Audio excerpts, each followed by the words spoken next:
우리가 정말 추구해야 할 것은 거대함이 아닌 영원함입니다. 나에게 주어진 하루가 무의미하게 흘러가지 않도록 집중할 것에 집중해야 합니다. 안녕하세요, 비긴엔드입니다. 우리 인간은 오랜 세월 이 땅에 태어나 살며 여러 발전을 거듭해왔습니다. 이전에는 볼 수 없던 것들을 과학의 발전을 통해 볼 수 있고 인터넷을 통해 거리에 상관없이 언제든 소통할 수 있습니다. 그럼에도 우리가 알 수 없는 것이 여전히 있는데 그것은 바로 미래를 알 수 없다는 것입니다. 아무리 미래를 위해 돈을 모으고 지식을 쌓으며 경력을 늘린다고 할지라도 나에게 정말 내일 아침이 있을지 오늘 하룻밤을 장담할 수 없습니다. 오늘 하루만을 아는 한계가 있는 인간으로서 우리는 무엇을 하며 살아야 할까요? 삶이 허락된 이 시간에 도대체 어떻게 사는 것이 바른 삶일까요? 오늘의 책 지성과 영성의 만남에서는 인간의 한계를 인정하고 영원을 사모하는 삶을 살라고 말합니다. 확실한 것은 우리가 무엇을 해도 미래는 볼 수 없다는 것입니다.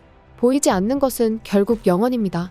영원을 추구하는 종교적인 가치관과 언젠가는 사라져버릴 유한한 이 세상의 가치관은 서로 부딪힐 수밖에 없습니다. 이 가치관들이 부딪힐 때 종교적인 가치관을 위해 세상적인 가치를 버린다면 그것이야말로 미래를 준비하는 진정한 자세가 아닌가 합니다. 그렇다면 영원을 사모하는 삶은 어떤 것일까요? 나에게 집중된 시선을 돌려 옆을 바라보는 것입니다. 김수환 추기경은 사랑이 머리에서 가슴으로 오는데 70년이 걸렸다고 합니다. 사랑해야 한다고 머리로만 알던 것을 진정으로 느끼는데 70년이 걸렸다는 겁니다. 이 말을 듣고 이어령 선생님은 그 사랑이 발로 내려오는데 70년이 더 걸린다며 인간은 한계가 있는 존재고 살아생전 다른 사람을 향해 발로 뛰며 사랑을 실천한다는 것은 어려운 일이라고 말합니다. 기독교에서는 하나님 사랑과 사람 사랑을 강조합니다. 사람이 사람을 사랑하는 게 쉬웠다면 그렇게 힘주어 가르치지 않을 것입니다. 수능을 치고 대학에 원서를 낼 때 30명을 뽑는 자리에 100명이 지원했다면 나머지 70명은 떨어지게 됩니다. 내가 붙기 위해선 남이 떨어져야 하는 상황인 거죠. 취직을 준비할 때도 주택 청약을 지원할 때도 마찬가지입니다. 우리가 누군가를 사랑한다고 할 때는 그게 나의 가족이기 때문에 그 사람이 나에게 잘 대해주기 때문에 내게 이득이 있기 때문이라는 조건이 붙을 때가 많습니다. 인간의 힘으론 진정한 사랑이 어렵다는 한계를 인정해야 합니다. 한계를 인정한 뒤에는 그럼에도 불구하고 내가 할 수 있는 작은 것부터 시작해보는 겁니다. 이어령 선생님은 자녀들이 어렸을 때 아빠를 찾던 그 시간을 회상하며 글을 쓰는데 방해된다고 내쫓았던 것을 단 30초만이라도 참아줬으면 어땠을까 후회한다고 말합니다. 잠깐 시간을 내어서 지금 아이들과 함께하는 것, 부모님께 전화 한 통을 드리며 오늘 하루를 묻는 것, 카페 알바생에게 따뜻한 인사를 건네는 것, 커다란 것은 아니어도 이런 작은 실천도 분명 의미가 있습니다. 이재철 목사님은 총회 파송선교사로 스위스에서 3년을 지냈는데 그때 월세로 있던 집의 주인이 단돈 1원도 월세를 올리지 않았다고 합니다. 스위스에서는 한 번 집을 월세로 계약하면 그 사람이 사는 동안에 월세를 거의 올리지 않는다고 합니다. 제네바 한인 교회에 나오던 성도님도 결혼하면서 월세로 들어간 집에서 30년 동안 살게 되었는데 집주인이 월세를 유지해줘서 자기 소득으로 딸 셋을 잘 키웠고 두 딸을 시집 보내고도 아무런 어려움이 없었다고 합니다. 그 사회에서 이런 법은 누가 만들었을까요? 바로 믿는 사람들입니다. 예수 믿는 사람들이 모여 어떻게 하면 사랑을 실천할 수 있을까 고민하면서 이런 법을 만들게 된 것입니다. 매년 월세를 올려 내 주머니를 채우지 않겠다는 마음, 누군가의 한 가정이 윤택한 삶을 살도록 배려하는 마음이 사랑의 시작이 아닐까 생각해 봅니다. 책에서는 여기서 조금 더 나아가 사회 문제들을 다루는데요. 마태복음 20장의 포도원 주인 비유와 함께 기업 문제들을 이야기합니다. 모든 기업은 이윤 창출이 목적입니다. 기업의 이윤 창출을 위해 인간은 비인격적인 도구로 사용될 수밖에 없습니다. 그러나 여기서도 기독교 기업은 영원을 사모하며 세상과는 다른 태도를 가져야만 합니다. 인간을 비인격적인 도구로 사용하는 게 아닌 사람을 섬기기 위한 방향으로 생각의 전환이 필요합니다. 마태복음 20장에서는 포도원 주인이 이른 아침에 나가서 길거리에 있는 품꾼들을 자기 농장으로 데려와 일하게 합니다. 하루 임금은 한 데나리온이었습니다. 포도원 주인은 아침 9시에도 나가서 일꾼들을 데려왔고 낮 12시와 오후 3시에도 작업시간이 1시간밖에 남지 않은 오후 5시에도 사람을 데려와 포도원에서 일하게 합니다. 그리고 작업을 마친 오후 6시에 아침에 온 사람과 오후 5시에 와서 1시간밖에 일하지 않은 사람을 구별하지 않고 똑같이 하루분 임금인 한 데나리온씩을 주었습니다. 일한 시간이 다른데 왜 똑같은 임금을 주는 걸까요? 이것이 영원을 사모하는 사람이 가져야 할 태도입니다. 오후 5시에 부름을 받은 사람은 1시간밖에 일하지 않았지만 그 사람이 1시간밖에 일하지 않았다고 해서 하루 한 끼만 먹지는 않습니다. 똑같이 세 끼를 먹어야 하죠. 그래서 포도원 주인은 이른 아침에 온 사람에게나 오후 5시에 온 사람에게나 세 끼를 먹을 수 있는 하루 임금을 준 것입니다.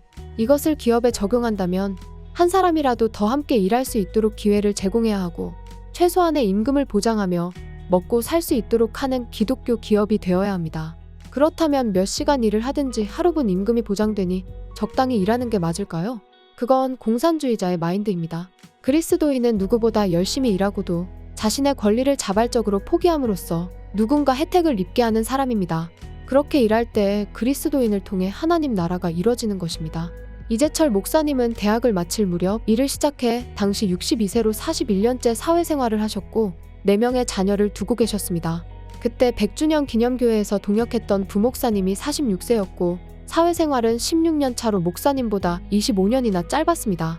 그러나 교회에서 받는 봉급은 이재철 목사님은 405만원, 부목사님은 395만원이었습니다.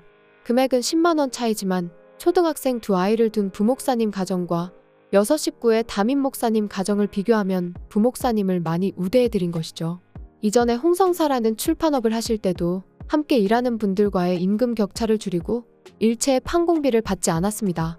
또 매출에 비해 월등히 많은 직원들을 뽑았는데 한 사람이라도 더 일하게 함으로 직원들이 회사뿐 아니라 가족들과 함께할 시간을 보장해 주었습니다.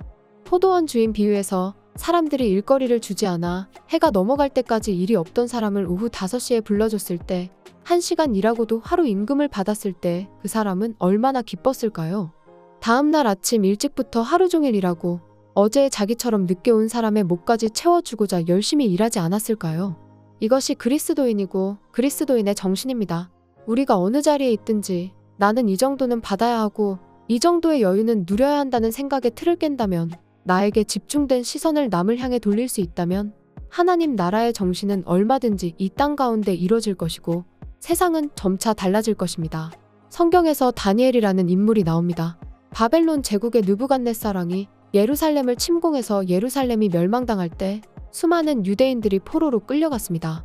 느부갓네살 왕은 유대인 중 젊고 똑똑한 이들을 자기 왕궁에 두면서 바벨론 교육을 시켰는데요. 그 중에 다니엘이 있었습니다. 다니엘은 이방 신을 섬기는 적국의 나라에 있었지만 끝까지 자신의 자리를 굳건히 지켰습니다. 자기 야망 때문이 아닌 그 자리가 하나님이 주신 소명의 자리라고 믿었기 때문입니다. 왕의 신상에 절하지 않고 정해진 시간에 하나님께 기도했으며 그 일로 사자굴에 던져지게 되었지만 하나님께서는 다니엘을 건져주셨고 사자굴에서 살아남으로 더 높은 자리에서 인정받게 하셨습니다. 이 세상에서 살다 보면 눈에 보이는 게 전부인 것처럼 느껴집니다. 내가 더 가져야 하고 내 옆 사람보다 앞서야 하며 누구에게든 지지 않고 인정받기를 원하게 됩니다.